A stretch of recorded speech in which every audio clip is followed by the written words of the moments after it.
Number 1 में बोलता है 2/3 को, -5/4 को और 1 and 1/2 को रिप्रेजेंट करना है on a single number line. NL लिख दिया मैंने, समझ जाना बात को, मतलब एक ही लाइन पे सबको रिप्रेजेंट करना है। कर लेंगे, बड़े आराम से कर लेंगे। तो 2/3 को कैसे लिख सकते हैं? 2/3 को तो हम मेरे ख्याल से 2/3 को कैसे लिखेंगे बताओ? 2/3 को ये तो प्रॉपर है ही नहीं, है ना? कैसे लिखोगे बताओ? एक मिनट 2/3 को तुम कोशिश करोगे अगर तो लिख ही नहीं पाओगे, या तो पहले ही 0 आ जाएगा, 0 पॉइंट ऐसे करके आ जाएगा। तो इसको मैं समझाता हूँ जब भी कैसे करोगे इसको तुम, ठीक है? बाकियों को लिख देते हैं जितने में, वो तो ऑलरेडी लिखा हुआ है, इसको लिखने की ज़रूरत है। -5/4 को हम कैसे लिख सकते हैं? 5 इधर, 4 इधर, 1 पे गया, 4 पे इधर 1 ही आ गया, तो कितना आया? माइनस का 1 + 1/4, ठीक है, यही आया। अब एक नंबर लाइन खींचते हैं, ठीक है? समझना मेरी बात को। इधर की तरफ 0 है, यहाँ पे 1 2, बस इससे ज़्यादा ज़रूरत पड़ेगी भी नहीं। -1 -2, 2 से बड़ा कोई है नहीं इनमें से। तो 2/3 है। 2/3 मुझे इतना तो पता लग गया, 2/3 कहाँ आ रहा है? 0 का है, पॉइंट लगाया, 0 3 6 18, 2 बचा, 6 6 6 6 आता जाएगा इसके पीछे, है ना? 0.6666 चलता जाएगा। तो 0 और 1 के बीच में है, इतना तो पता लग गया मुझे, क्योंकि 2/3 की जो वैल्यू है वो 0.6 के आसपास आ रही है, ठीक है? इतना तो पता चल गया कि 0 और 1 के बीच में है। अब ये है कहाँ? एक काम करते हैं, 0 और 1 के बीच में है, 3 हिस्से और 2 डंडे, 2 हैं उस पर, यानी कि 1 2, तीसरा तो यही हो गया खुद ही, है ना? तो ये कितना हो गया बताना मुझे। आप बोलोगे ये हो गया 1/3, ये हो गया, और ये हो गया 3/3। को काटेंगे तो क्या 1 ही आएगा? तो हाँ 1 पे ही हम तो, है ना? तो पहला तो दिखा दिया हमने, मतलब बाकियों को नहीं दिखाना, सिर्फ इसी को ही दिखाना है, मैं एक ही को दिखा रहा हूँ बस, ठीक है? तो ये है हमारा 2/3, कचरा हो जाएगा फिगर में। फिर इसको देखते हैं, माइनस पे आ जाओ, 1 से कितने डंडे खींचने हैं? 4, 1 2 3, चौथा यही है, ठीक है? ये कितना है आप बोलोगे? ये है, यही है, माइनस का 1 + 1/4, इसको हम कैसे लिख सकते हैं? -5/4। सही है क्या सब चीज़? कोई दिक्कत तो नहीं है? बाकियों के नाम लिखने की ज़रूरत हमें नहीं है, ठीक है? क्योंकि इतना ही बोला है। 1 and 1/2, तो 1 से ये 0, ये 1, ये 2, सिर्फ 2 ही डंडे खींचनी थी, ये पहली हो गई, वो दूसरी हो गई, तो ये रहा 1 and 1/2, इसे हटाया था मैं, ठीक है? दिखा दिया सबको हमने, 1 and 1/2 यही तो हुआ, ठीक है? क्लियर इतनी बात? पॉज कर दो।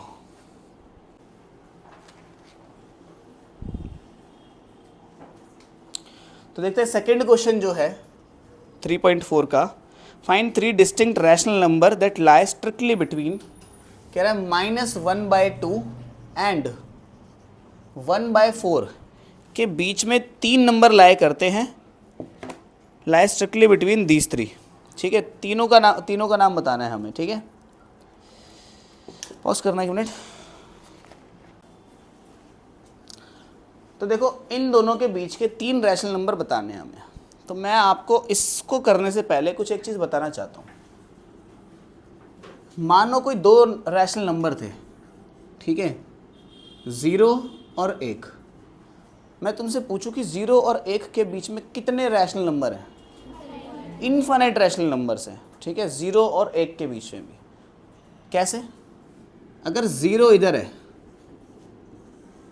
और अगर 1 इधर है, तो इनके बीच में तो आप जानते हो 0.1, 0.2, 0.3, 0.4, 0.5, 0.6, 0.7, 0.8, 0.9 और 1.0, इतने ही तो है, इनफाइनाइट कहाँ हुए? तो जवाब है इनके बीचों बीच भी और नंबर्स हैं, इन सभी के बीच में भी और नंबर्स हैं। ये बहुत ज़्यादा डेंस होते हैं, जैसे 0.3 इधर गया और 0.4 इधर गया, इनके बीच में भी नंबर्स हैं। 0.31, 0.32, 0.33 और चलते चलते आखिरी नंबर 0.39, है ना? क्या इतने ही हैं? नहीं, और भी हैं।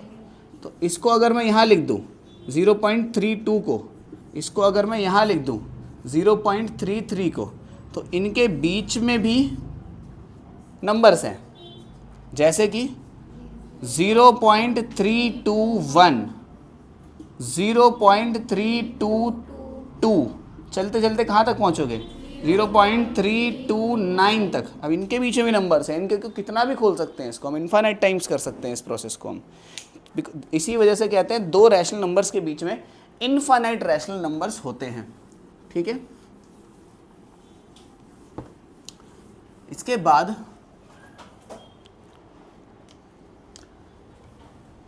ये दोनों, इनके बीच के 3 नंबर निकालने, हम निकाल सकते हैं, कोई दिक्कत वाली बात नहीं। ठीक है, अच्छा करने की ज़रूरत ही नहीं, इसको ऐसे ही हो जाएगा। पहले क्या करो, इनका नीचे वाला सेम बना लो, डिनोमिनेटर सेम बना लेते हैं इनका। ठीक है, डिनोमिनेटर अलग अलग है, इनका कॉमन फैक्टर कितना है, एलसीएम कितना है, 4 है इनका। तो -1/2 को नीचे से 4 बनाना है हमें, तो 2 से मल्टीप्लाई कर देते हैं, ये आया 2, तो माइनस का 2/4 हो गया ये। तो एक है माइनस का 2/4 और एक है 1/4, इनको नंबर लाइन पे दिखाओ जरा।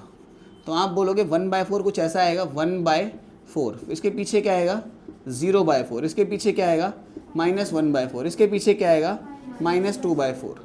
तो ये रहा -2/4, ये रहा 1/4, लेकिन इनके बीच के तो 2 ही नंबर मिले, एक और कैसे ढूंढे बताओ, इनके बीच में 2 ही नंबर मिले ना। एक काम करते हैं, इन दोनों का बीच वाला नंबर ढूंढने के लिए इनका एवरेज निकाल देते हैं। मतलब ऐसे कर सकते हैं, देखो एक ये है एक ये है, तो -1/4 और 0/4 तो है ही, इन दोनों के एक बीच का नंबर मिल जाए तो मज़ा आ जाए। तो बिल्कुल बीच का नंबर कैसे ढूंढते हैं, अगर मैं तुमसे पूछूं कि 1 और 9 के ठीक बीच में क्या आता है, ध्यान से सोचना, 1 2 3 4 5 6 7 8 9, ठीक है, इन दोनों के ठीक बीच में क्या है। तो अभी ऐसे लिखा तो आपने फटाफट बता दिया, 1 और 9 के बीच में बिल्कुल 5 आता है, क्योंकि देखो 5 के इस साइड भी 4 नंबर, 5 के इस साइड भी 4 नंबर। तो कोई तरीका है क्या कि 1 और 9 की मदद से मैं सीधा सीधा 5 पे पहुंच जाऊं। तो आप बोलोगे हाँ है, 1 और 9 को जोड़ के 2 से भाग कर दो, तो कितना आ जाएगा 10/2 यानी कि 5। तो जब भी 2 नंबर के ठीक बीचों बीच का नंबर मुझे निकालना होगा तो मैं दोनों को प्लस करके हाफ कर दूंगा। तो यहाँ पे भी यही करते हैं। ठीक है, ये 2 नंबर तो मिल गया, तीसरा नंबर चाहिए था जो इनके बीच में आ जाए, तो इन दोनों को जोड़ देते हैं, -1/4 + 0/4 और इसको हाफ कर देते हैं इसका।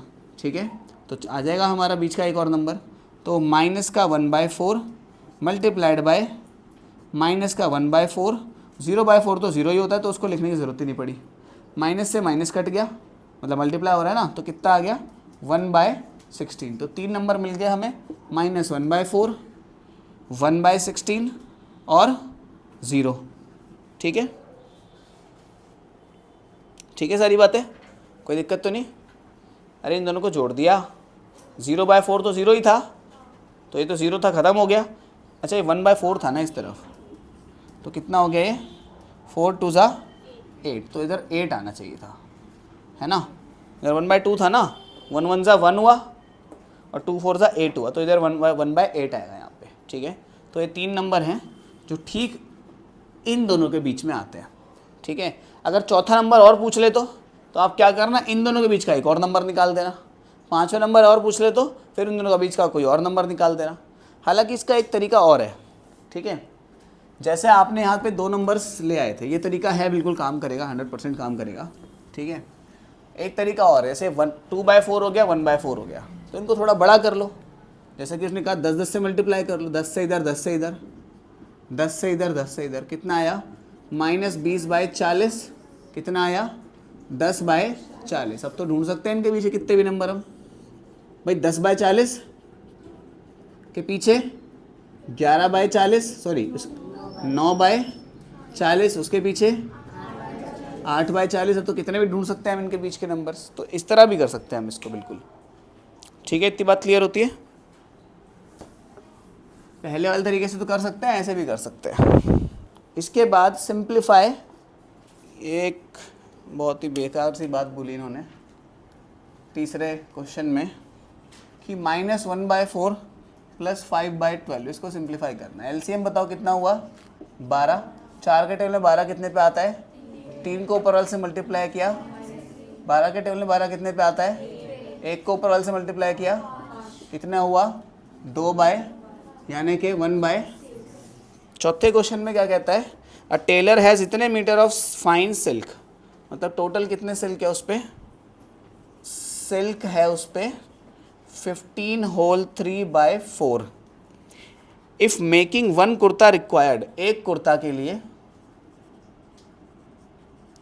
एक कुर्ते के लिए 2 1/4 रिक्वायर्ड है उस पर, हाउ मच कुर्ते कितने बना सकता है वो, टोटल इतना है, एक के लिए इतना रिक्वायर्ड है, कितने बना सकता है, डिवाइड कर देंगे, यानी कि 15 and 3 by 4 को डिवाइड कर देंगे 2 and 1 by 4 से। पहले सीधा कर लेते हैं, 15 चौके 60 और 3 63 by 4 डिवाइड 2 4 जा 8 और 1 9 9 by 4। पहले नंबर को ऐसे ही रखते हैं, नीचे 4 डिवाइड कीजिएगा मल्टीप्लाई, इसका रेसिप्रोकल। 9 के टेबल में ये कितने पे आता है, 4 से 4 तो मर गया, तो आंसर आया 7 कुर्ता। तो इतने कुर्ते वो सिल सकता है। ठीक है, 5वां क्वेश्चन भी यही देख लेते हैं। Find 3 rational number between this and this. तो 3.1415 एंड 3.1416 के बीच के 3 रैशनल नंबर ढूंढने, ढूंढ सकते हैं बड़े आराम से। ठीक है, एक काम करो, इसके पीछे 0 लगा दो, इसके पीछे 0 लगा दो, लगा सकते हैं पॉइंट के पीछे 0, अब लिख दो कोई से भी। तो 3.14151, 3.14152, अरे 60 तक कुछ भी लिख सकते हो अब तो, 3.14153 लिख दिए, 3 नंबर ढूंढने थे इनके बीच के। ठीक है, can you think other ways to find a rational number between any 2 rational number. अभी तो बता दिया दूसरा तरीका ही मैंने तुम्हें। तो छठे क्वेश्चन में कह रहा है कि कोई और दूसरा तरीका है क्या बीच में ढूंढने का। ठीक है, वो तो हमने बता दिया ऑलरेडी। अब देखो ध्यान से समझना, अब हमें बात करनी है इररैशनल नंबर्स की।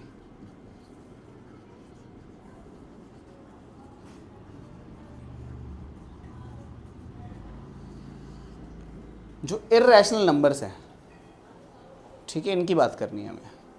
इररैशनल नंबर कौन से होते हैं? पहली बात तो नॉन टर्मिनेटिंग होंगे और नॉन रिपीटिंग होंगे। नॉन टर्मिनेटिंग साथ में लिख देता हूँ, नॉन रिपीटिंग होंगे। ऐसा कोई नंबर है क्या?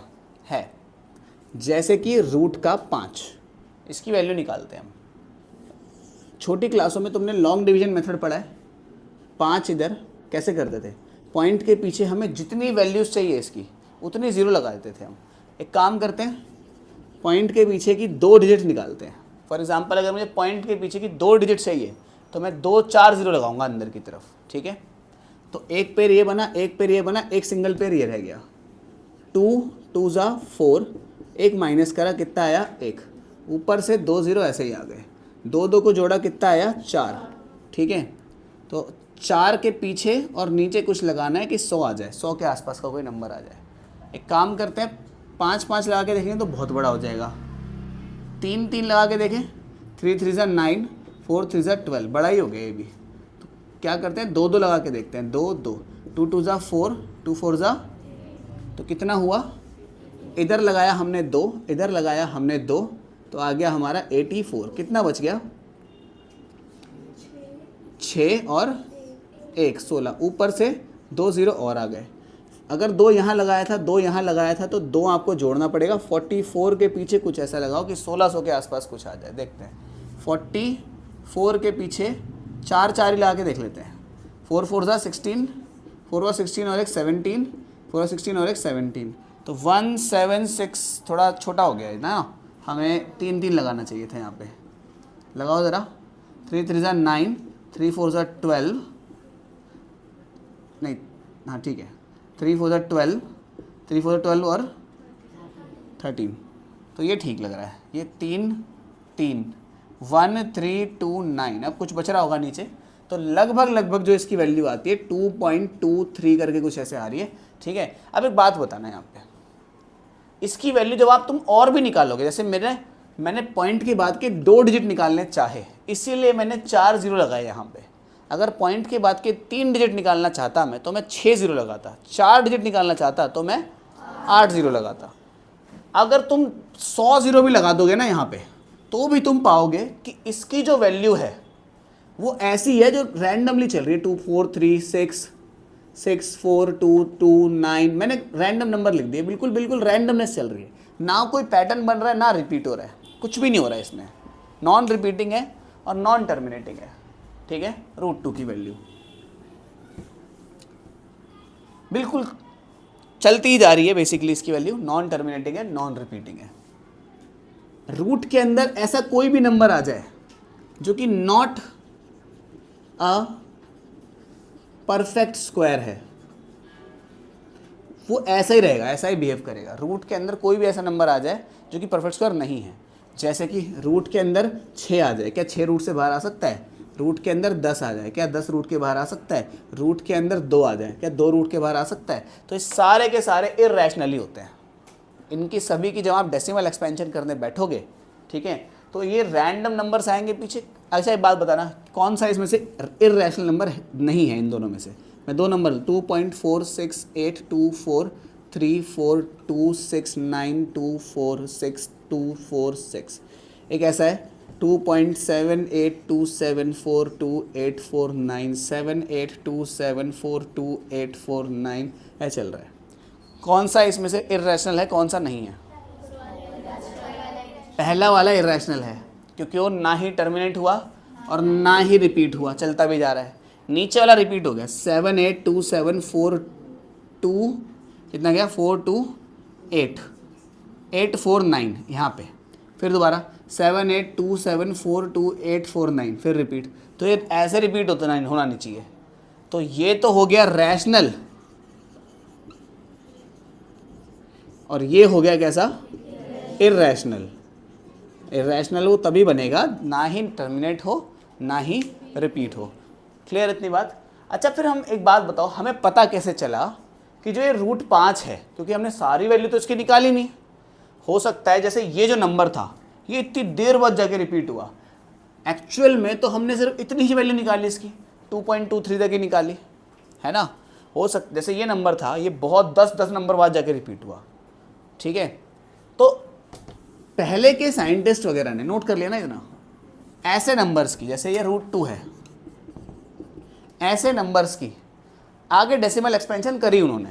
ठीक है, पहले के लोगों को लगता था कि कहीं ना कहीं तो रिपीट हो रहा होगा ये, तो उन लोगों ने करी इसकी डेसिमल एक्सपेंशन। एक साइंटिस्ट आया जिसने क्या नाम है, इसकी डेसिमल वैल्यू को 10 तक निकाल के देखा, नहीं हुई रिपीट। फिर उसका अगला साइंटिस्ट आया, उसने अगले 20 तक निकाल के देखा, नहीं हुई रिपीट। अगला आया, उसने 100 तक निकाल के देखा, नहीं हुई रिपीट। फिर लोगों ने हार मान ली 100-200 के बाद जाके कि ये तो रिपीट नहीं हो रहा। हो सकता है लोगों ने 200 तक निकाला होता, वो 201 पे जाके रिपीट हो गया होता। ठीक है, तो चलो 201 निकाल लिया, नहीं हुआ रिपीट फिर भी। लेकिन हो सकता है 1000 निकाल दिए, चलो हमने 1000 डिजिट निकाल दिए इसके √2 के, 1000 तक कर दिया सर ने इसको डेसिमल एक्सपेंशन। हो सकता है 1001 पे जाके रिपीट हो, है ना। हमें पता थोड़ी है ये बात ट्रूली। तो हमें कोई दूसरा क्लेवर वे ढूंढना पड़ेगा ये पता करने का, क्योंकि ऐसे कब तक निकालते रहेंगे बैठ के इसकी वैल्यू हम, है ना, कब तक हम निकालेंगे। तो कोई दूसरा तरीका ढूंढना पड़ेगा ये पता करने का कि √2 √3 की वैल्यू कहीं जाके रिपीट होगी कि नहीं होगी। तो क्वेश्चन कुछ इस तरह लिखता हूं मैं, प्रूव करना है हमें √2 इज इर्रेशनल। समझना बहुत ज़रूरी टॉपिक है, पेपर में आएगा। √2 इर्रेशनल है, प्रूफ करना है हमें। तो एक तरीका तो क्या है कि √2 की वैल्यू निकालते रहो बैठ के एग्जाम में, ठीक है, वो इसमें 3 घंटे हो जाएंगे पूरे। तो अगर √2 की वैल्यू हमने निकालते रहें तो बहुत समय हो जाएगा। ठीक है,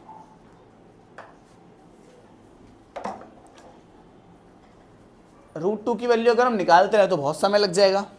ठीक है, तो हमें √2 की वैल्यूज़ तो नहीं निकालनी। ठीक, हमें कुछ और काम करना है इसमें। क्या काम करना है उसके बारे में डिस्कस करते हैं। देखो, पहली बात, बिल्कुल चुप होकर बैठना, बिल्कुल शांति से। ठीक है, इसको हम कहते हैं प्रूफ बाय कॉन्ट्राडिक्शन। कॉन्ट्राडिक्शन क्या होता है इस बात को भी समझो। कॉन्ट्राडिक्शन का मतलब ये होता है कि पहले हम कुछ अज्यूम करते हैं, ठीक है, कि ऐसा कुछ अज्यूम कर लेते हैं। टाइम क्या हो गया, एग्जैक्ट टाइम बताना मेरे को, अगर ज़्यादा टाइम हो गया होगा। ठीक है, तो इसको प्रूव करेंगे हम, प्रूफ बाय कॉन्ट्राडिक्शन से। कॉन्ट्राडिक्शन से प्रूफ कैसे करते हैं इस बात को समझना। ठीक है, जैसे कि मेरे को इसमें पेज नंबर आखिरी दिख रहा है 324, 324 इस पेज का, इस बुक का आखिरी पेज नंबर नज़र आ रहा है मेरे को। पहले मैंने बोला कि अज्यूम करते हैं कि इसके अंदर 400 पेज है, मान लेते हैं। ठीक है, फिर हमने इसको इन्वेस्टिगेट किया, 1 2 3 4 करते करते करते करते करते करते हमने पाया इसके अंदर 324 पेज ही हैं। तो मतलब हमारी जो पुरानी अजम्पशन थी या तो वो गलत है या तो हमें गिनती नहीं आती, दो ही तो चीज़ें हो सकती हैं। तो मैंने किसी और को पकड़ाया कि तू गिन दे भाई, उसने गिना 324 पेज ही आए, मतलब हमारी पुरानी जो अजम्पशन थी वही गलत है प्रोबेबली। तो इस तरीके से हम इनडायरेक्टली प्रूव करेंगे कि रूट 2 इरेशनल है कि नहीं है। तो मैं मान लेता हूँ, let's assume root 2 is rational.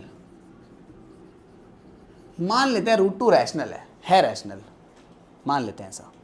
ठीक है, तो रूट 2 को मैं कैसे लिख सकता हूँ? रूट 2 को मैं p बाई क्यू की फॉर्म में लिख सकता हूँ, नहीं लिख सकता? ठीक है, अगर रैशनल है तो p बाई क्यू की फॉर्म में लिख सकते हैं, इसको हम लिख देते हैं, लिख दिया। एक छोटी सी बात समझानी है यहाँ पे। अगर मैं बोलूँ जैसे 24 है, 24 3 से डिविजिबल है, इस बात को तुम्हें अगर शो करना है तो तुम इसको कैसे लिख सकते हो? 3 मल्टीप्लाइड बाय 8 ऐसे लिख सकते हो। तो आप बता दोगे कि 24 3 से डिविजिबल है। जैसे 15 है, मैं 15 बोलूँ 15 5 से डिविजिबल है, तो आप इसको 5 मल्टीप्लाइड बाय 3 लिख सकते हो। तो अगर तुमने जैसे x लिखा मैंने, तो अगर x 2 से डिविजिबल है तो इसको आप कैसे लिख सकते हो? 2 multiplied by some number a, ऐसे लिख सकते हो इसको आप। अगर कोई नंबर किसी के टेबल में आ रहा है तो उसको मैं उसी नंबर को मल्टीप्लाई के रूप में लिख सकता हूँ। बात समझ आई? जैसे 24 8 के नंबर टेबल में आ रहा था तो मैं 8 मल्टीप्लाइड समथिंग के रूप में लिख दिया। जिस तरह 15 5 के टेबल में आ रहा था 5 मल्टीप्लाइड समथिंग के रूप में लिख दिया।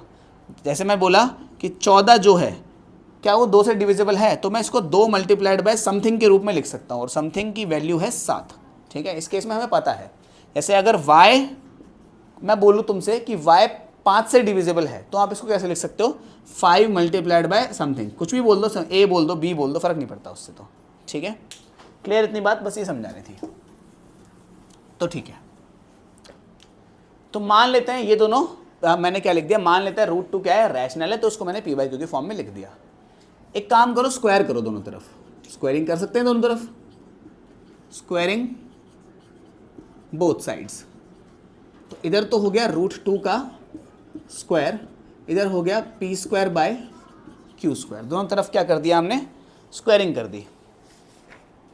ठीक है, स्क्वायरिंग करने के बाद स्क्वायर से ये रूट तो चला गया, इधर आया 2, इधर आया p square by Q square, यही आया। एक काम करो, इस क्यू स्क्वायर को यहाँ भेज दो, p स्क्वायर किसके बराबर है? क्यू स्क्वायर इंटू 2 के बराबर आ गया। क्लियर इतनी बात? अब एक बात ध्यान से समझना, यहां से मुझे पता लग रहा है कि जो p का स्क्वायर है वो 2 का मल्टीपल है। ध्यान से समझना मेरी बात को, इंपॉर्टेंट चीज। अगर एक नंबर है जिसका स्क्वायर करने पे कुछ आता है, ध्यान से समझना इस बात को, अगर इस नंबर का स्क्वायर 2 का मल्टीपल है तो ये नंबर भी 2 का मल्टीपल होगा। सच बात है, ये भी 2 के टेबल में आ रहा है, ये भी 2 के टेबल में आ रहा है। अगर एक नंबर है जिसका स्क्वायर, एक नंबर का स्क्वायर 2 के टेबल, देखो किसी का नंबर का मैंने स्क्वायर किया, ये 2 के टेबल से डिविजिबल है, हाँ है, पीछे 6 आ रहा है, तो मतलब ये नंबर भी 2 के टेबल में आ रहा होगा। बात समझ रहे हो?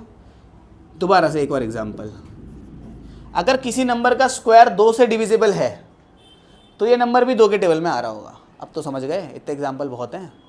ठीक है, तो अगर एक नंबर का स्क्वायर को तुमने ऐसे दिखा दिया 2 मल्टीप्लाइड बाय समथिंग के रूप में, तो मतलब x का स्क्वायर करने पे एक इवन नंबर आ रहा है, मतलब ऐसा नंबर आ रहा है जो 2 के पहाड़े में आता है, तो ये नंबर भी 2 के पहाड़े में आता होगा। तो इतना मुझे पता लगा कि p का जो स्क्वायर है वो 2 के किसी मल्टीपल पे आ रहा है ना।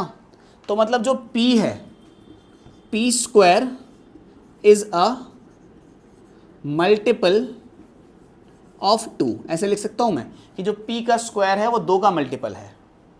इसका मतलब क्या हुआ, p is also a multiple of 2। मतलब अगर p का स्क्वायर 2 के टेबल में आ रहा है तो p भी 2 के टेबल में आएगा। जिस तरह 12 का स्क्वायर 2 के टेबल में आ रहा था तो 12 भी 2 के टेबल में आएगा। 16 का स्क्वायर 2 के टेबल में आ रहा था तो 16 भी 2 के टेबल में आएगा। अगर 8 का स्क्वायर 2 के टेबल में आ रहा था तो 8 भी 2 के टेबल में आएगा। समझ आई? अगर p 2 के टेबल में आ रहा है तो मैं इसको ऐसे लिख सकता हूँ क्या, p को 2 मल्टीप्लाइड बाय k, ऐसे लिख सकता हूँ क्या इसको? अभी बताया था इससे पहले कि अगर एक नंबर है, जैसे कि मान लेते हैं 16, ये 2 के टेबल में आ रहा है, अगर ये 2 के टेबल में आ रहा है तो इसको मैं कैसे लिख सकता हूँ, 2 मल्टीप्लाइड बाय सम नंबर है, ऐसे लिख सकता हूँ इसको मैं। और वो सम नंबर क्या होगा, कोई बताएगा मुझे? 8। अगर एक y है, ये y 2 के टेबल में आ रहा है तो मैं उसको कैसे लिख सकता हूँ, 2 मल्टीप्लाइड बाय सम नंबर, ऐसे लिख सकता हूँ। उसी तरह p जो था इज अ मल्टीपल ऑफ 2, तो मैं p को कैसे लिख सकता हूँ, 2 मल्टीप्लाइड बाय k। ठीक है, इस p की वैल्यू उठा के यहाँ लगाओ जरा। ठीक है, पुट p बराबर 2k in equation number 1, in equation number 1 में पुट कर दो इसको। करते हैं, देखो क्या होता है। इसको उठा के इसमें लगाओ, क्यू स्क्वायर मल्टीप्लाइड बाय 2 बराबर p की जगह क्या लगा दिया मैंने, 2k का स्क्वायर। क्लियर? p जो है, p का स्क्वायर की जगह क्या लगा दिया, 2k लगा दिया मैंने। अब देखना क्या होगा यहाँ पे, क्यू स्क्वायर मल्टीप्लाइड बाय 2, 2 का स्क्वायर क्या होता है, k का स्क्वायर, तो k स्क्वायर ही होता है। ठीक है, कोई दिक्कत? अब यहाँ पे एक काम करते हैं, क्यू स्क्वायर जो है वो किसके मल्टीपल दिख रहा है तुम लोगों को? यहाँ पे क्यू स्क्वायर किसका मल्टीपल नजर आ रहा है, 4 का, है ना। क्यू स्क्वायर जो है, इसको इधर भेज दो, एक काम करो, क्यू स्क्वायर बराबर 4k स्क्वायर अपॉन में 2, काटा कितने पे हुआ, क्यू स्क्वायर बराबर 2k स्क्वायर, है ना। अब ध्यान से समझना, p स्क्वायर भी 2 के टेबल में आ रहा था, जिस वजह से p भी 2 के टेबल में आ रहा था, क्यू स्क्वायर भी 2 के टेबल में आ रहा है। तो यहाँ पे मैं लिखता हूँ एक लाइन, यहाँ पे इससे आगे लिख रहा हूँ मैं क्या लिख रहा हूँ यहाँ पे, कि जो क्यू स्क्वायर है वो 2 के टेबल में आता है। Q square is a multiple of 2, Q square जो है वो 2 के टेबल में आता है। तो क्या मतलब क्यू भी 2 के टेबल में आएगा।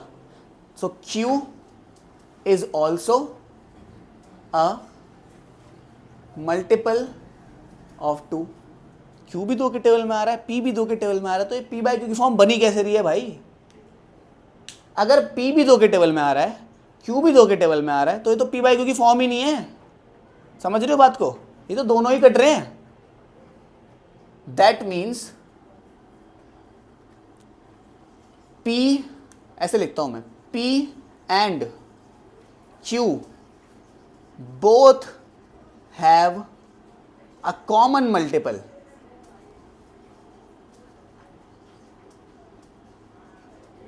That is 2। p और q दोनों का एक कॉमन मल्टीपल है, जो कि क्या है, 2। मतलब p भी किसके टेबल में आ रहा है, 2 में, q भी किसके टेबल में आ रहा है, 2 में।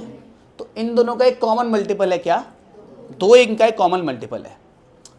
इसका मतलब जब हम किसी भी चीज को, याद करो अभी समझाया था p बाय q की फॉर्म कैसे होती थी, जब हम किसी भी चीज को p बाय q की फॉर्म में लिखते हैं तो p and q must be coprime. याद आया? कोप्राइम होने चाहिए। कोप्राइम मतलब इन दोनों के बीच का कोई रिलेशन नहीं होना चाहिए, मतलब ना ये इसके टेबल में आता हो, ना ये इसके टेबल में आता हो, ना ये दोनों किसी और के टेबल में आते हो, लेकिन ये दोनों के दोनों तो 2 के टेबल में आ रहे हैं। दैट मीन्स ये p बाय क्यू की form, that means √2 p by q के बराबर। अगर √2 को हम p बाय क्यू की फॉर्म में नहीं लिख पाए, दैट मीन्स वो कर दिया प्रूफ। तो डायरेक्टली नहीं निकाली हमने रूट टू की सारी वैल्यूज, निकालते तो बूढ़े हो जाते, रूट टू की सारी वैल्यू निकालने बैठते तो हमने इनडायरेक्टली प्रूफ कर दिया। ऐसे हम कहते हैं प्रूफ बाय कॉन्ट्राडिक्शन। तो इन कुछ लाइन लिख देता हूं मैं यहाँ पे, but P and Q should be, but P and Q should be co-prime numbers। मतलब P और Q co-prime numbers थे, ठीक है। इसका मतलब ये हुआ this means our assumption that root two को हम P बाई क्यू की फॉर्म में लिख सकते हैं, जो हमारी अजम्पशन थी कि रूट टू को हम P बाई क्यू की फॉर्म में लिख सकते हैं, is wrong. This means our assumption that root two बराबर P by q is wrong, ठीक है। सो रूट टू इज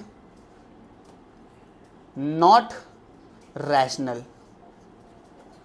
तो रैशनल नहीं है तो क्या होगा, root two is irrational number. समझ गए। इसी की हम थोड़ी और प्रैक्टिस करेंगे, रूट 3 के लिए भी करेंगे, रूट 5 के लिए भी करेंगे, रूट 7 के लिए भी करेंगे, ताकि अच्छे से तुम्हारे दिमाग में बस जाए बातें, ठीक है। ये सेम फॉर्मेट तुम्हें टेपना है, ऐसे का ऐसा ही, ठीक है। गारंटेड 4 से 5 नंबर का पेपर में दिखेगा ही दिखेगा, ये क्वेश्चन हर बार आएगा, और मैं 100% गारंटी देके बोलता हूँ तुम्हें, ठीक है। इस चैप्टर से तो जरूर आएगा, बाकी कल करते हैं। चलो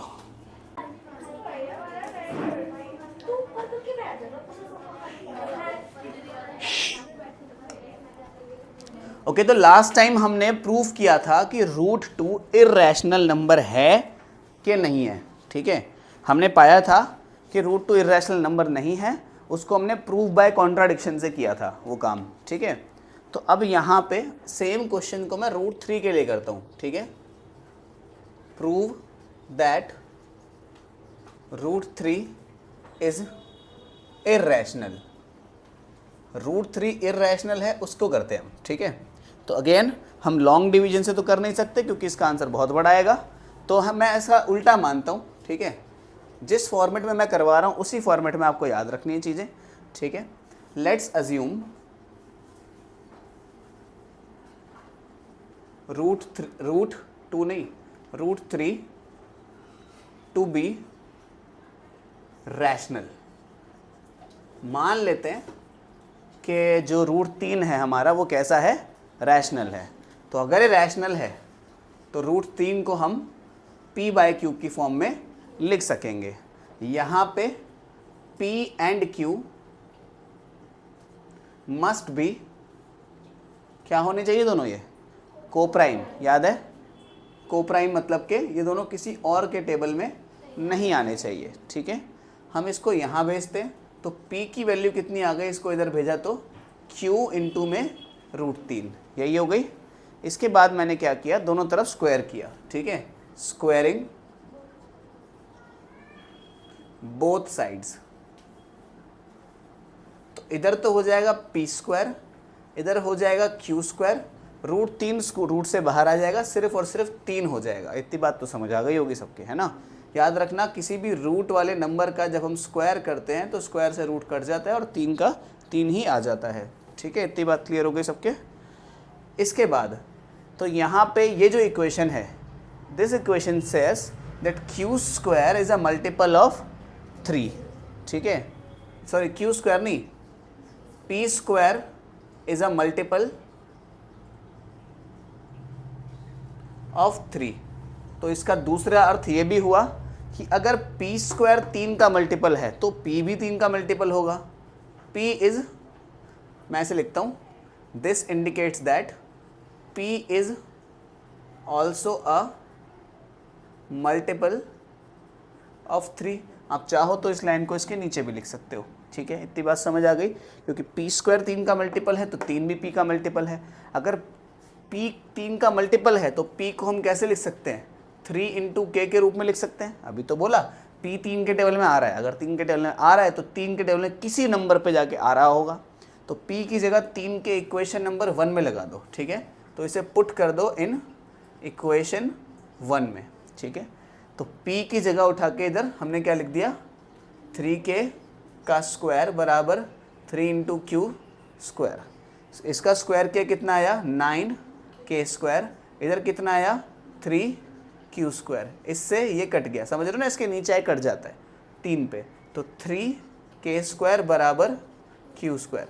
तो यहाँ पे फिर वही कहानी, मैं इसके नीचे नहीं लिख रहा, आप नीचे लिखना, साइड में लिख रहा हूँ मैं, ठीक है, इधर वाली लाइन, ठीक है। क्या बन रही है, q स्क्वायर जो है वो किसका मल्टीपल है, 3 का। q square is a multiple of 3, so q is also a multiple of 3। अगर q स्क्वायर 3 का मल्टीपल है तो q भी 3 का मल्टीपल है। तो अगर यहाँ पे पता लगा, q को मैं कैसे लिख सकता हूँ, q को भी मैं कैसे लिख सकते हैं, q को हम लिख सकते हैं 3 इंटू के, मत लिखना इस बार, 3k की जगह m लिख देना, ठीक है। बात समझ आई, तो देखो ध्यान से इस बात को समझना। तो q इतना पता लगा कि p is also a multiple of 3, q is also a multiple of 3, that means these two are not coprime numbers, ठीक है। इसके बाद जैसे जैसे स्क्रीन पे लिखा आ रहा है वैसा वैसा लिख देना, ठीक है। यहाँ पे लिखा आएगा कि ये जो है q जो है, p जो है, sorry, p is a multiple of 3, q is also a multiple of 3, that means p by q can not be को प्राइम, p और q को प्राइम नहीं हो सकता। को प्राइम नहीं हो सकता मतलब ये p बाई क्यू की फॉर्म ही नहीं है। अगर ये p बाई क्यू की फॉर्म ही नहीं है मतलब ये √3 कैसा है, इर्रेशनल नंबर है, मतलब रैशनल नंबर ही नहीं है। अगर रैशनल नहीं है तो क्या बना, ये तो इर्रेशनल बना।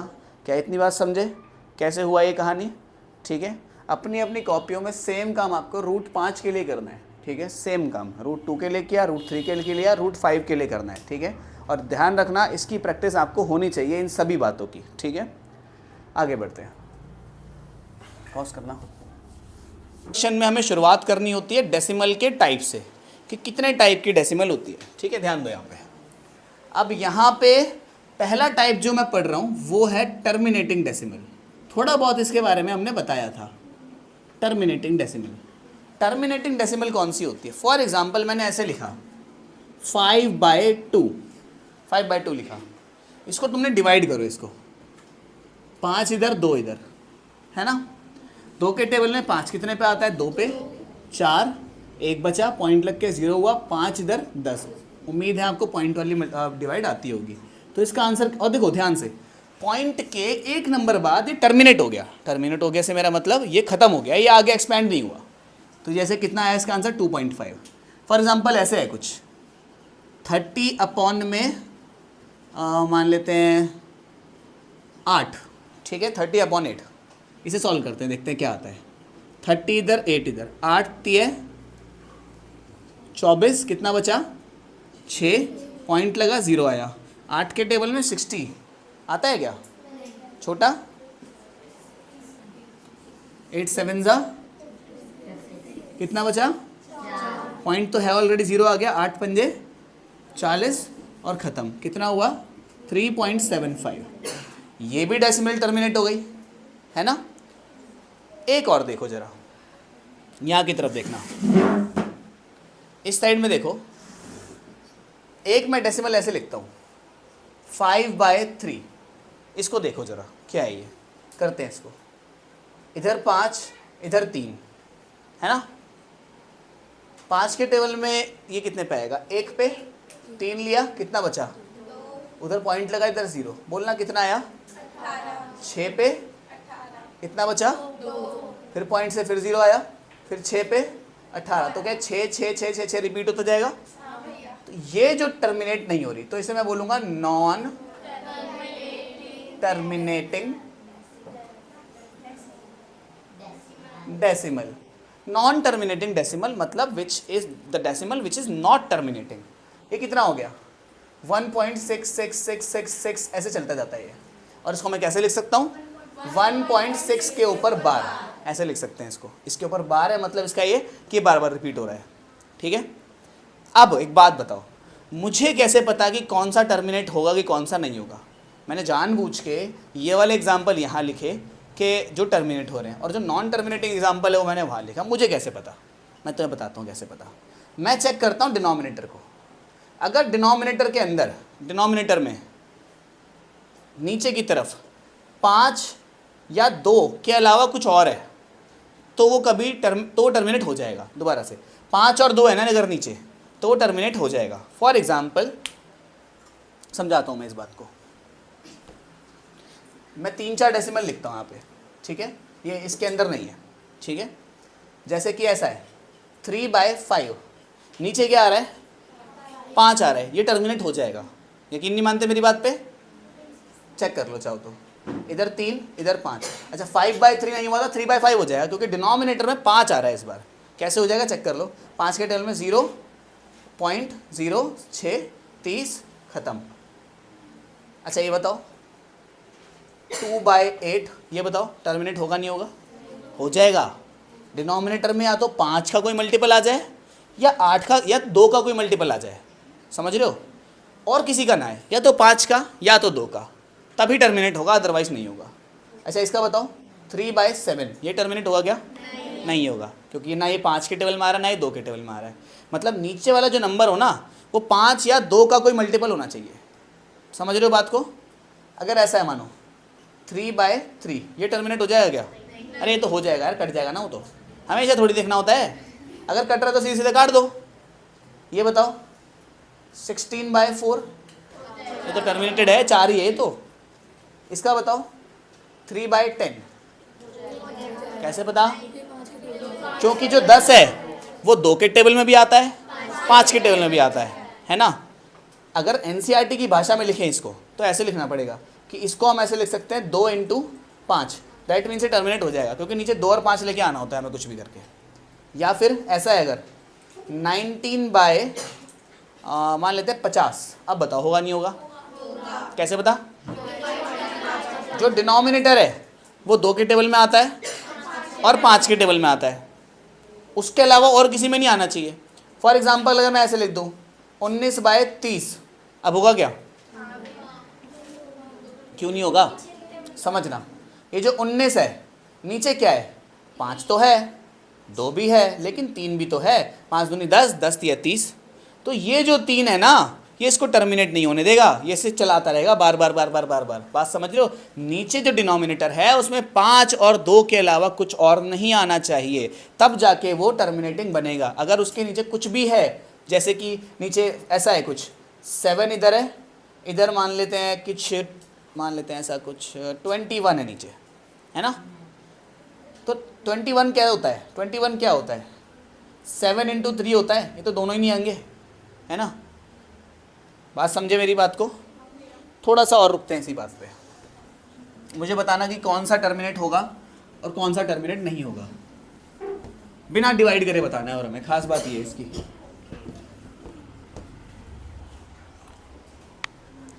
ये बताओ ज़रा 15/250 क्या है? टर्मिनेट होगा? हो जाएगा? सच्ची बताओ हो जाएगा। कैसे पता मेरे को? मैंने अपने मन में 250 के प्राइम फैक्टर करे।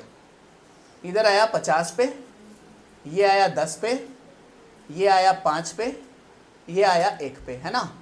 तो अल्टीमेटली बना क्या?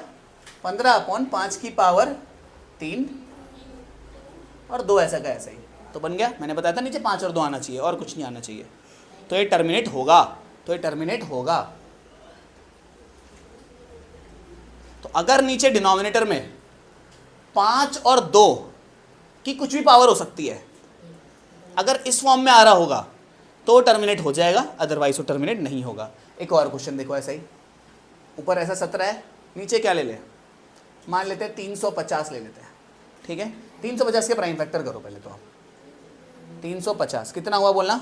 5 के टेबल में 70 और 5 के टेबल में 5 एकम 5, 2 इस पे 5 चौक 20, फिर 2 के टेबल में 7 के टेबल में नीचे क्या बना?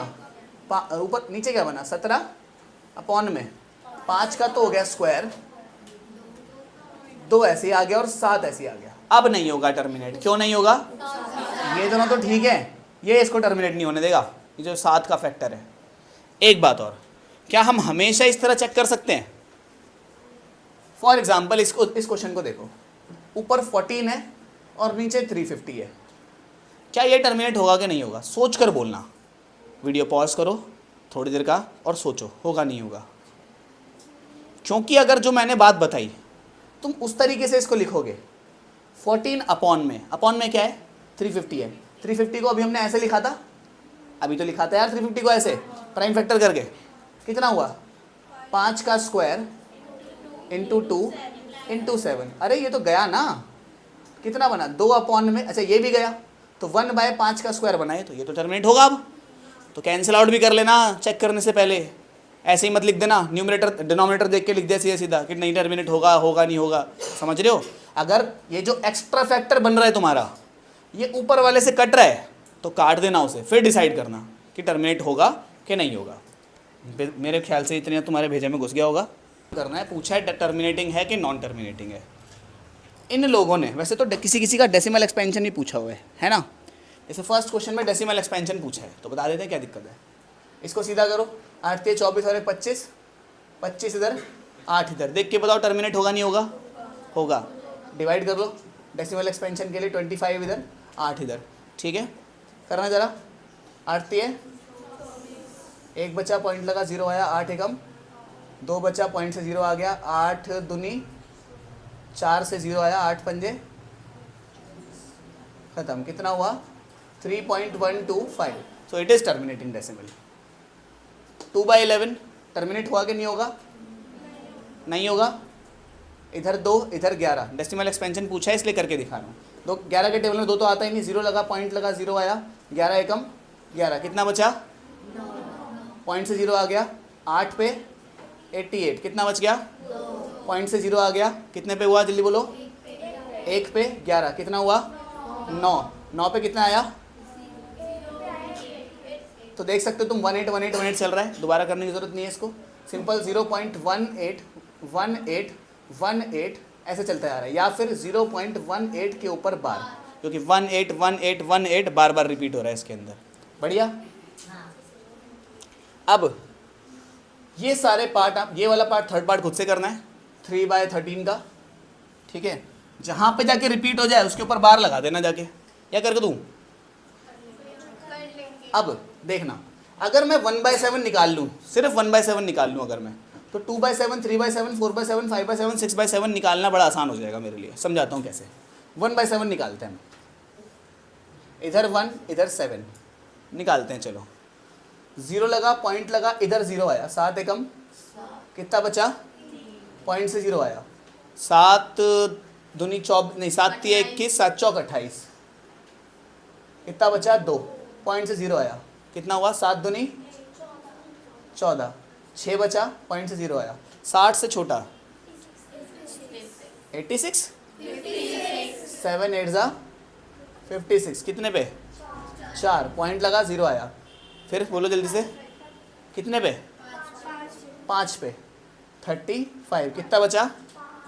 अच्छा, ये कभी टर्मिनेट होगा क्या? कभी रिपीट होगा? चेक कर लेते हैं, ऐसे बता थोड़ी सकते हैं हम। बोलो कितने पे? 0 आया, 7 7 ज़ा 1 बच गया, फिर से 0 हो गया, पहुंच गए वहीं पे जहाँ से शुरू किया था, 10 से शुरू किया, 10 पे पहुंच गए। मतलब इतनी बड़ी यूनिट पे बार लगा दो बस। अब तुम रिपीट करोगे तो फिर से 142857, 142857, 142857, तो 1/7 की मुझे वैल्यू मिली, कितनी है? 1.28528, अच्छा 4 भी है, 0.14272857, ये है, इसके ऊपर बार भी है क्योंकि ये यूनिट बार बार रिपीट होगी। अब क्या मुझे 2/7 निकालने के लिए दोबारा ये डिवाइड करने की ज़रूरत है? नहीं है। क्यों नहीं है? क्योंकि अगर मैं 2 को मल्टीप्लाई कर दूँ 1/7 से तो कितना आ जाता है?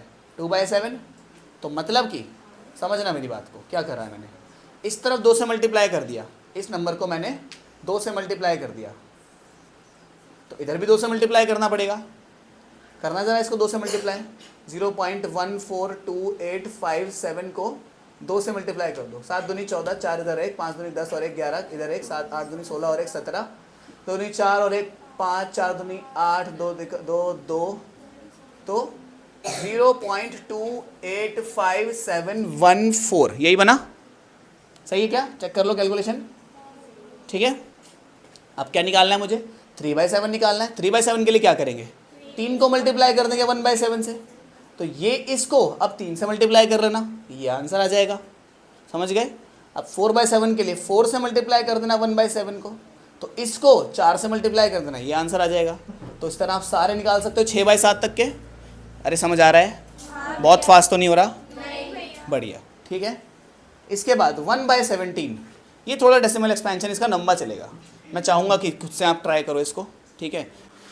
लास्ट क्लास में हमने डिस्कस किया था कि सभी रैशनल नंबर को p/q की फॉर्म में लिख सकते हैं, सब अग्री करते हो इस बात से?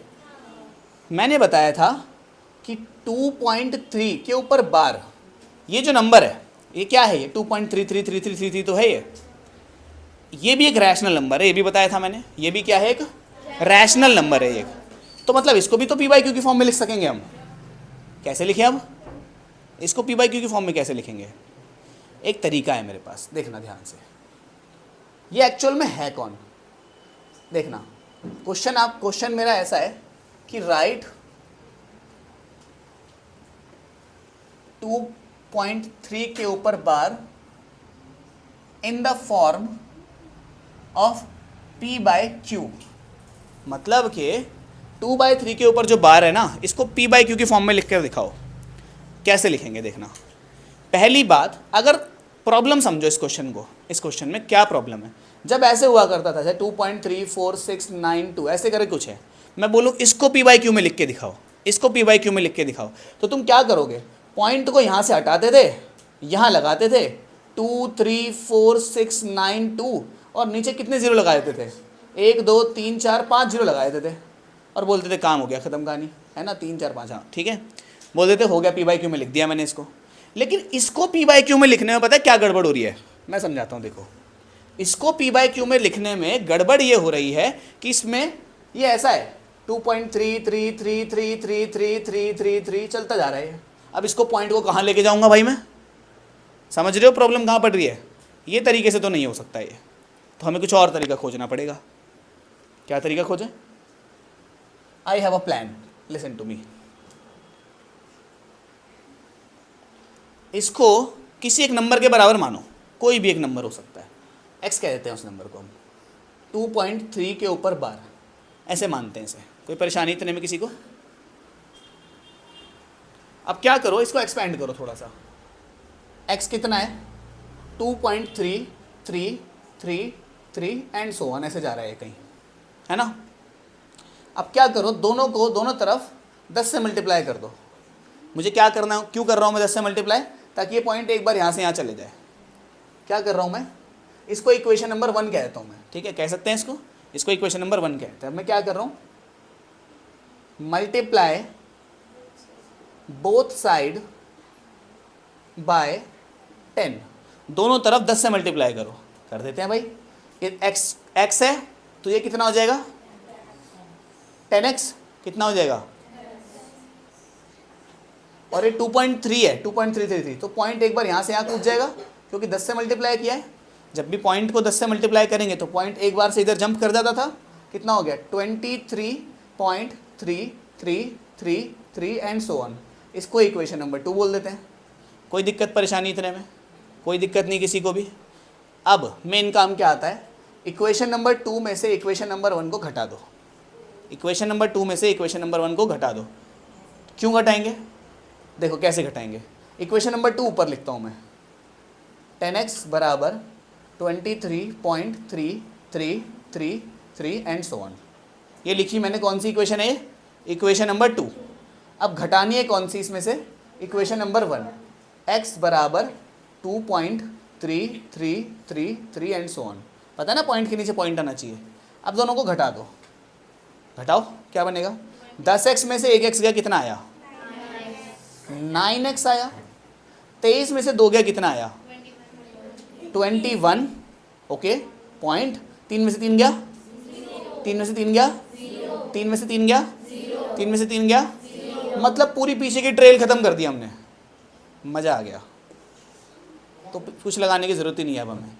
पीछे की जो ट्रेल चल रही थी ना इतने टाइम से, ये 3 3 3 3 3 की, इसे हमने निपटा दिया। सिंपल सी इक्वेशन आ गई। ये लीनियर इक्वेशन तो हम बचपन से सॉल्व करती है आ रहे हैं। इसको इधर भेज देते हैं। x कितना हो गया 21/9, कैंसिल आउट करो 7/3। तो x की वैल्यू कितनी आई, लेकिन x था कौन, x तो 2.3 के ऊपर बार था, तो इस x को मैं किससे रिप्लेस कर सकता हूँ, यहाँ देखना, इस x को मैं किससे रिप्लेस कर सकता हूँ, x में असली में कौन था 2.3 के ऊपर बार, तो इस x की जगह मैं क्या लगा सकता हूँ 2.3 के ऊपर बार किसके बराबर हो गया 7/3 के। कर दिया हमने, इसको p/q में लिख दिया। थोड़ी ट्रिक लगाई, थोड़ा सा मुश्किल लगा, थोड़ा सा टफ किया, लेकिन कर दिया। अच्छा, किसी किसी को मेरी बात पे यकीन नहीं हो रहा होगा कि 7/3 2.3 के ऊपर बार के ऊपर होता है कि नहीं होता, चेक कर लेते हैं। चलो ये 7/3 को डिवाइड करके देखते हैं। 7 इधर 3 इधर, तुम डिवाइड करो। 7 3 दूनी 6, 1 बचा, पॉइंट लगा 0 आया, 3 तिये 1 बचा, पॉइंट से 0 आया, 3 तिये तो आ रहा है ना 3 3 के ऊपर 2.3333। तो समझ रहे हो ना 7/3 ही वो फ्रैक्शन है जो कि 2.3 के ऊपर बार के बराबर होता है। तो इस तरह से हमने थोड़ी चालाकी का इस्तेमाल करके, थोड़ी सी अलजेब्रा का इस्तेमाल करके हमने ऐसे, इस नंबर को हम क्या बोलते हैं नॉन टर्मिनेटिंग डेसिमल। क्या बोलते हैं non terminating decimal but repeating, non terminating but repeating. Non terminating है लेकिन रिपीट तो हो रही है ना ये, अरे 3 3 3 3 3 रिपीट तो हो रहा है ना। तो नॉन टर्मिनेटिंग बट रिपीटिंग वाले डेसिमल को भी हमने p/q की फॉर्म में लिख दिया। ठीक है, अब इस तरह मुझे लग रहा है, मुझे पता है कि मुश्किल क्वेश्चन है, थोड़ा समझ कम आया है, लेकिन इस टाइप के बहुत क्वेश्चन करेंगे, अपने आप समझ आएगा। ठीक है, तो ये अब है इसके बाद एग्जाम्पल नंबर 6। एग्जाम्पल नंबर 6, 7 और 8 को एक बार मैं स्क्रीन पर दिखा देता हूँ ताकि आप पॉज करके इसको ट्राई कर लो, है ना। ये है हमारे सारे एग्जाम्पल्स 6 7 8। ठीक है, हालांकि अब मैं सारे के सारे एक करके तो कराऊंगा ही। ठीक है, तो पहला एग्जाम्पल कह रहा है 0.3 के ऊपर बार है। अच्छा, एक बात हमेशा लिखी होती है, लिसन लिसन मेरी बात ध्यान देना, हर क्वेश्चन में ऐसा लिखा है, मैं पूरी लैंग्वेज लिखता हूँ, एक्सप्रेस 0.3 के ऊपर bar in the form of p/q where q 0 के बराबर नहीं होना चाहिए। हमेशा लिखेंगे इस बात को, जब भी ये फ्रैक्शन लिखेंगे ना, कोई सा भी फ्रैक्शन लिखेंगे तो इस बात को हमेशा ये मेंशन करेंगे कि जो नीचे वाला है वो 0 के बराबर नहीं होना चाहिए। ये हमने कल की क्लास में देखा था कि अगर नीचे वाला 0 के बराबर होता है तो क्या खेल तमाशे हो जाते हैं फिर वो, है ना। तो वो नहीं होना चाहिए, ये हमेशा मना करेंगे। जब भी कोई भी डिनोमिनेटर दिखेगा ना तुम्हें, वो 0 के बराबर हमेशा मना कर देंगे, होना नहीं चाहिए। ठीक है, तो देखते हैं भाई, सेम प्रोसेस रिपीट करेंगे बार बार ताकि थोड़ी सी हम प्रैक्टिस हो जाए। पहली प्रोसेस, इसको x के बराबर हो, x बराबर 0.3 के ऊपर बार, पॉइंट नंबर 1। फिर इसको एक्सपेंड करो 0.3333 एंड सो ऑन। फिर इसको 10 से मल्टीप्लाई करो, multiply by 10 both side. BS का मतलब है बोथ साइड। अच्छा, हमेशा 10 से मल्टीप्लाई करना पड़ेगा क्या? नहीं, ऐसा ज़रूरी नहीं है। ये आसान क्वेश्चन में 10 से मल्टीप्लाई करने वाले आते हैं, थोड़े टफ होंगे, अभी थोड़ी देर रुक जाओ, अभी आएंगे, तब हो सकता है 10 से ज़्यादा बड़े नंबर से मल्टीप्लाई करना पड़े हमें। कितना बना बताओ ना, इधर 3.3333 एंड सो ऑन। ये इक्वेशन नंबर 1, ये इक्वेशन नंबर 2, दोनों को घटा दो। घटाना क्या, सीधे सीधे घटा दूँ तो क्या मैं अब से मैं ऐसे लिखूंगा, ये इक्वेशन नंबर 2 में से इक्वेशन नंबर 1 घटा रहा हूँ मैं, इक्वेशन नंबर 2 में से 1 घटा रहा हूँ मैं। कौन से में से? 2 में से 1 घटा रहा हूँ। तो अगर 10x में से x गया तो कितना आया? 9x। क्या ये बात समझ आई है? लिख के दिखाऊं पूरा? इसके बाद अच्छा चलो लिख ही देते हैं। चलो अभी तो दूसरा ही क्वेश्चन है ना। ये कितना है? 10x बराबर 3.3333। कितना टाइम लगना है लिखने में? इधर x बराबर 0.3333। अब बताओ 10x में से 1x गया, कितना आया? 3 में 0 गया, कितना आया? 3। ये तो ट्रेल ख़त्म फिर से सारी की सारी।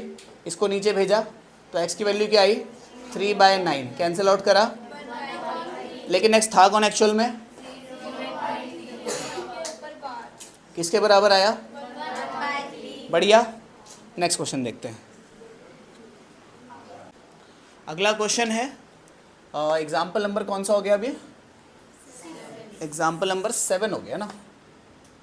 यहाँ पे लिखा है 1.4 के ऊपर बार को P बाई क्यू में लिखना है, जहाँ पे Q 0 के बराबर नहीं होना चाहिए। ठीक है, इसको P बाई क्यू के फॉर्म में दिखाना है। ठीक है, क्लियर इतना? एक बार पॉज करके खुद से ट्राई कर लो, और जिसको आता है वो भी खुद से ट्राई कर लो, मैं यहाँ पे अपना कर रहा हूँ। ठीक है, तो x किसके बराबर आया? 1.4 के ऊपर बार के, ये आया। फिर इसको थोड़ा सा एक्सपेंड किया हमने, 1.444444 ऐसे किया। फिर 10 से मल्टीप्लाई किया both side, multiply by 10 both side. इसको इक्वेशन नंबर 1 बोल दिया था पहले ही हमने। इसको जब 10 से मल्टीप्लाई किया तो कितना आया? 10x।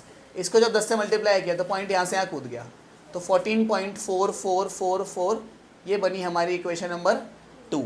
कोई दिक्कत परेशानी नहीं होनी चाहिए इतने में। इसके बाद क्या करते हैं, इक्वेशन नंबर 2 में से इक्वेशन नंबर 1 को घटा देते हैं। हमेशा का ये प्रोसेस है बिल्कुल। तो इक्वेशन नंबर 2 को ऊपर लिखो, 14.4444, इक्वेशन नंबर 1 को नीचे लिखो, x बराबर 1.4444 और माइनस कर दो। 10x में से 1x गया, कितना आया? 14 में से 1 गया, कितना आया? 4 4 4 पीछे के तो ख़त्म हो गए सारे।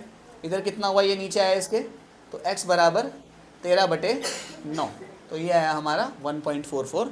लेकिन x था कौन एक्चुअल में? x तो कितना था? 1.4 के ऊपर बार था, जो कितना बन गया?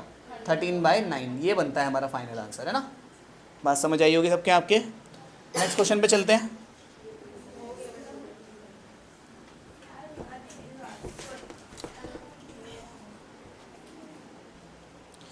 अच्छा, एग्जाम्पल नंबर 8 जो है वो थोड़ा इंटरेस्टिंग है, मैथमेटिकली इंटरेस्टिंग है हल्का सा। हालांकि कैलकुलेशन वाइज इंटरेस्टिंग नहीं है, लेकिन इसका रिजल्ट अच्छा लगता है। एक बात बताना, एक नंबर है 0.999999 और ऐसे चल रहा है, कहाँ तक? कहीं तक भी चल रहा होगा। ये ट्रेल है एक, ये दी है हमें। कह रहा है इस ट्रेल को P बाई क्यू के फॉर्म में लिखो, इस ट्रेल को P बाई क्यू की फॉर्म में लिखो। 0.99999999, ये तो ऑलमोस्ट 1 ही तो हो रहा है। ये सोचो ध्यान से, 0.9 उसके बाद 9 उसके बाद 9 उसके बाद 9 उसके बाद 9, ये ऑलमोस्ट 1 के बराबर अप्रोच कर रहा है। ये 1 को अप्रोच कर रहा है। तो देखते हैं, चलो ये है कौन एक्चुअल में? वही प्रोसेस। ये x 0.9 के ऊपर बार के बराबर है। अरे बार तो लिखाएंगे ऊपर, और ये x को एक्सपैंड करेंगे तो कितना आएगा? 0.9999 and so on. Equation number 1 10 से मल्टीप्लाई किया, कितना आया? 10x। इसको इधर कर दिया 9.9999 एंड सो ऑन। ये इक्वेशन नंबर 2।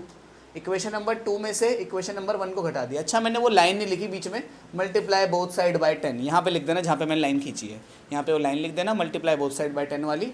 तो अब क्या करा, 10x बराबर कितना है? 9.9999 और ये कितना है? x बराबर 0.9999। माइनस करेंगे तो कितना आएगा? 10x में से x, 9 में से 0 गया, 9 से 9 खत्म, पूरा खत्म हो गया। x की वैल्यू कितनी आई? ये नीचे आया इसके, तो x की वैल्यू कितनी आई? 1। जैसा कि मैंने कहा था 0.999999 कुछ नहीं होता, 1 ही तो होता है। तो अगर 0.9 के ऊपर बार कहीं पे नज़र आए आपको, 0.9 के ऊपर बार, तो समझ जाना ये 1 ही है, ये कुछ और नहीं है। ठीक है, इंटरेस्टिंग रिजल्ट है, याद रख सकते हो। इस x की जगह क्या लगाना है? 0.9 के ऊपर अगर बार दिखे तो इसे हम 1 के बराबर कह सकते हैं। That is an interesting result कि नॉन टर्मिनेटिंग नंबर को हमने 1 लिख दिया सीधा सीधा हमने। ठीक है, समझ आई होगी। अब इसके बाद थोड़े टफ क्वेश्चन शुरू होते हैं इसी के। अभी तक तो लोरी चल रही थी, ये मान लो अभी तक तो, है ना, जो बच्चों को सुनाते हैं ना, वो चल रही थी। इसमें तुम लोग थोड़े थोड़े से बोर भी हो रहे थे ना, सेम ही क्वेश्चन बार बार आ रहे हैं। अब अगला क्वेश्चन है एग्जाम्पल नंबर 9। ट्राई तो सारे करने हैं खुद से ही, क्या पता तुम लोगों से हो जाए, क्या पता तुम जीनियस निकलो, अंदर ही अंदर, है ना। यहाँ पर है एक्सप्रेस, वीडियो ऑन है ना, मैं बोले जा रहा हूँ वीडियो नहीं चालू। एक्सप्रेस 0.57 था क्या? एक्सप्रेस 0.57 के ऊपर bar in the form of P by q. जो 0.5 के ऊपर बार है, इसको P बाई क्यू की फॉर्म में लिखना है। लिख देंगे?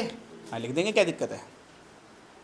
क्या करते हैं, पहला स्टेप नंबर 1, x बराबर 0.57 के ऊपर 12। स्टेप नंबर 2, x बराबर 0.575757 एंड सो ऑन। अब इसको तुम अगर 10 से मल्टीप्लाई करोगे तो काम नहीं बनेगा तुम्हारा, जो मैंने कहा था ना कि हमेशा 10 से मल्टीप्लाई नहीं करना।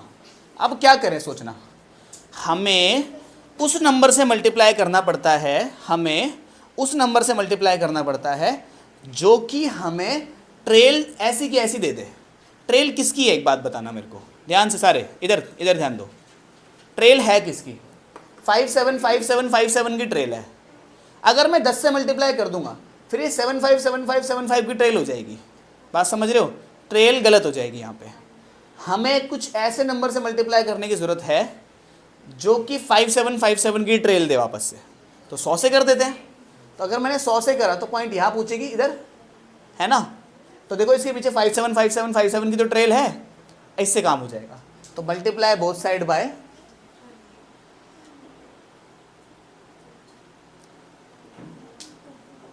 100 से मल्टीप्लाई करो तो ये कितना हो गया, इसको 100 से मल्टीप्लाई करा कितना हो गया, 57 हो गया। तो 0.575757 एंड सो ऑन। कोई दिक्कत परेशानी इतने में। अब इक्वेशन नंबर 1 को घटा देते हैं 2 में से, 2 में से 1 को घटा देते हैं। इसको ऊपर लिखा 100x बराबर कितना आया, 57.575757 एंड सो ऑन।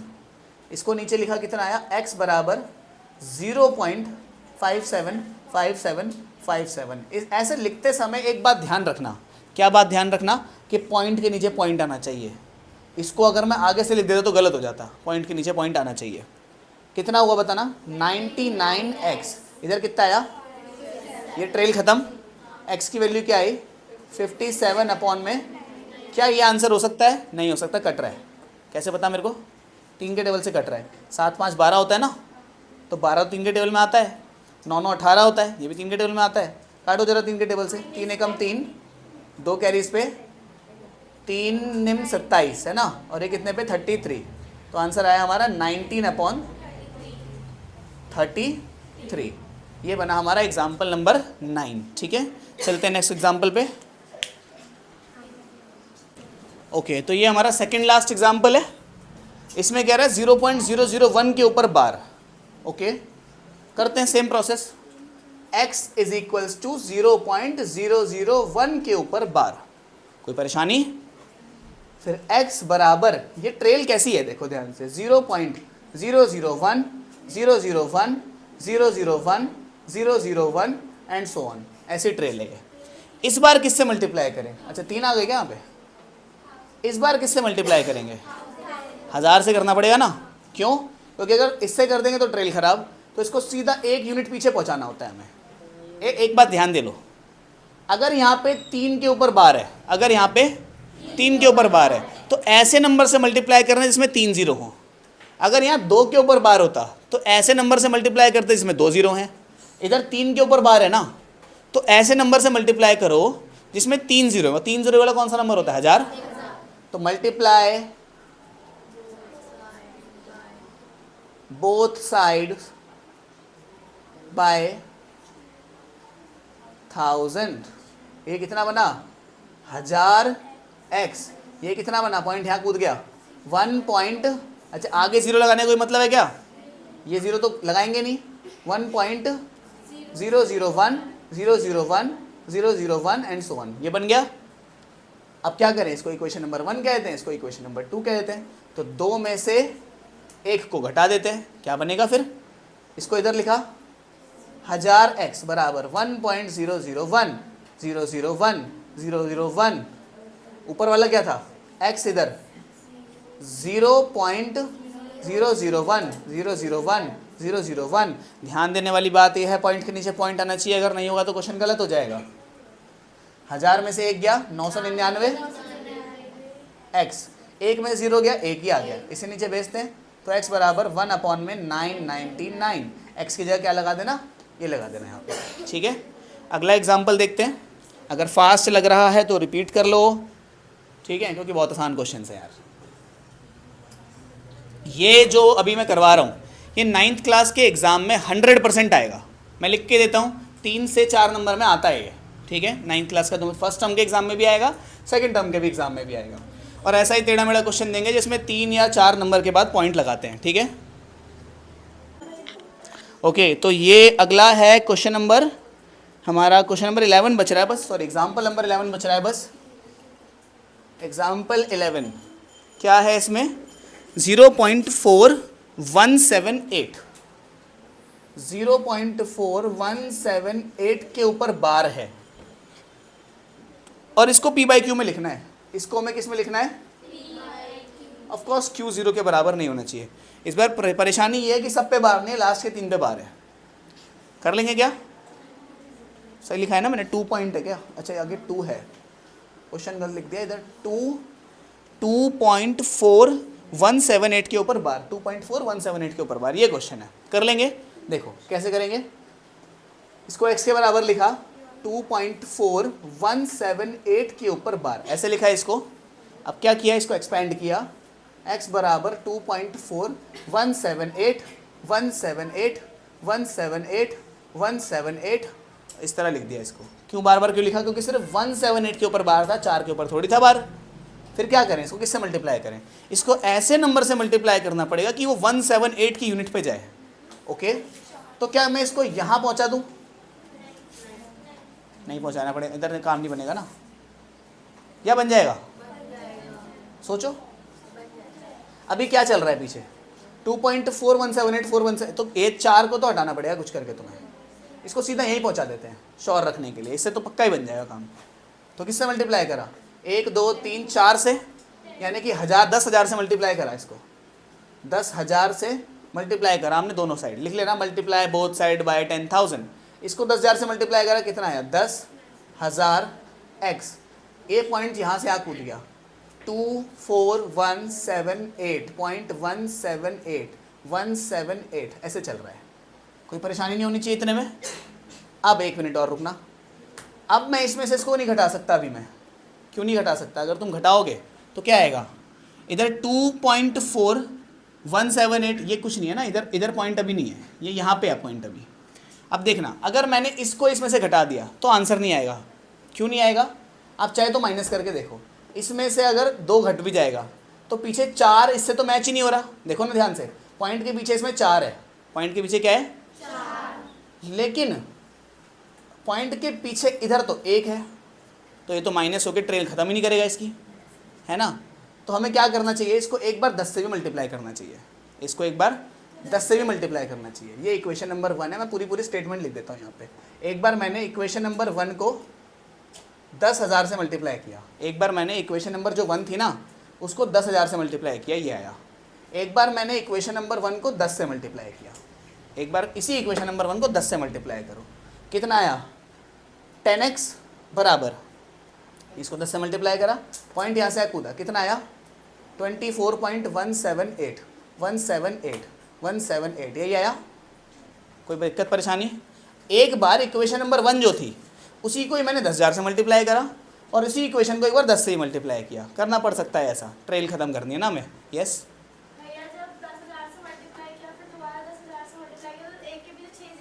नहीं इक्वेशन नंबर 1 को ही किया है हमने मल्टीप्लाई 2 बार। एक बार इक्वेशन नंबर 1 को हमने 10,000 से मल्टीप्लाई किया, उसकी वजह से ये आंसर आया।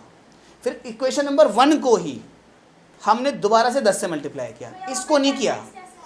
कहाँ पे, क्योंकि इधर से इसको 10 से समझना, इसको एक बार हमने मल्टीप्लाई किया, ये आया 10,000 से, फिर इसी को ही हमने 10 से मल्टीप्लाई किया एक बार, समझ रहे हो। तो ये पूरी की पूरी लाइन ही 10,000 से नहीं 10 से मल्टीप्लाई हुई है। दोबारा से समझाता हूँ, सुनना। इसको ऐसे लिखा था हमने, ठीक है, ये कुछ भी नहीं था अभी, यहाँ पे सब कुछ ऐसे ही था, ठीक है।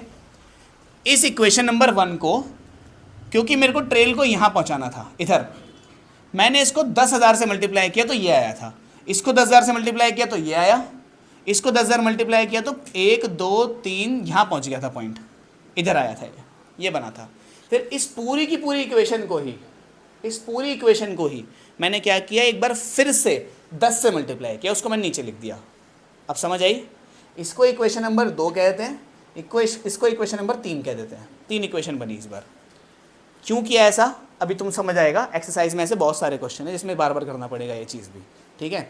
अब फ़ायदा क्या हुआ इससे, इससे फ़ायदा ये हुआ कि पॉइंट के राइट में इधर 4 आ रहा था, तो इससे यहाँ प्रॉब्लम पड़ रही थी हमें, पॉइंट के राइट में इधर 1 आ रहा है, पॉइंट के राइट में इधर 1 आ रहा है, ये दोनों इक्वेशन से काम बनेगा हमारा, क्योंकि पॉइंट के बाद की जो डिजिट्स हैं उनको हमें गायब करना है, पॉइंट के बाद की डिजिट्स को हमें गायब करना है। पॉइंट के बाद क्या क्या है, 178 178 178, इधर क्या क्या है 178 178 178। अब समझे हमने क्यों किया ऐसा, ताकि पॉइंट के बाद का सेम बन सके। अब इक्वेशन नंबर 2 में से इक्वेशन नंबर 3 को घटा दो, जैसे ही तुम इसमें से इसको घटाओगे तो क्या आएगा, 10,000 में से 10 गया तो कितना आया बताना ज़रा मुझे, 9990, यही आया, अरे सही तो है। अब इसमें से 24 को घटाना क्या आएगा, 24178, 24178 में से आगे क्या है 24 है, 24 को माइनस किया, क्या आया, 8 में से 4 गया कितना, इधर कितना आया, इधर 142, ऐसे ही आ गया, ये कितना आया 24157, अच्छा 54 है ना, ये आया। इसके बाद जो पीछे की ट्रेल थी वो तो हट गई, 178 इधर भी है, 178 इधर भी है, 178 बार बार चल रहा है, इधर भी 178 बार बार चल रहा है, क्लियर इतनी बात। अब इसको इसके नीचे ले आते हैं, खत्म कहानी। अच्छा इधर x भी तो था, इसमें से घटाया था तो x भी तो आएगा, तो x की वैल्यू कितनी हो गई 24154 अपॉन में 9990, इसे कैंसिल आउट करना है हमें, ठीक है। देखो 3 से कट रहा है क्या, 3 अट्ठे 24, 3 पंजे 15, नहीं कट रहा 3 से, तो आप लोगों पे मैं छोड़ रहा हूँ इसको कैंसिल आउट करना। कितना था 24154, 2 से कट रहा है, काट लेना है इसको, आंसर आ जाएगा, इस x की जगह वो लगा लेना, ठीक है। बात समझ आई किस तरह से करना है इस टाइप के क्वेश्चंस। आपके एग्जाम में हो सकता है अगर इतना बड़ा क्वेश्चन आएगा, अगर ऐसा वाला 2 बार वाला, तो 5 मार्क्स में आएगा, और अगर नॉर्मल क्वेश्चन आता है तो 2 या 3 नंबर में आता है वो, ठीक है। मिलते हैं नेक्स्ट वीडियो में जो इसकी एक्सरसाइज होगी।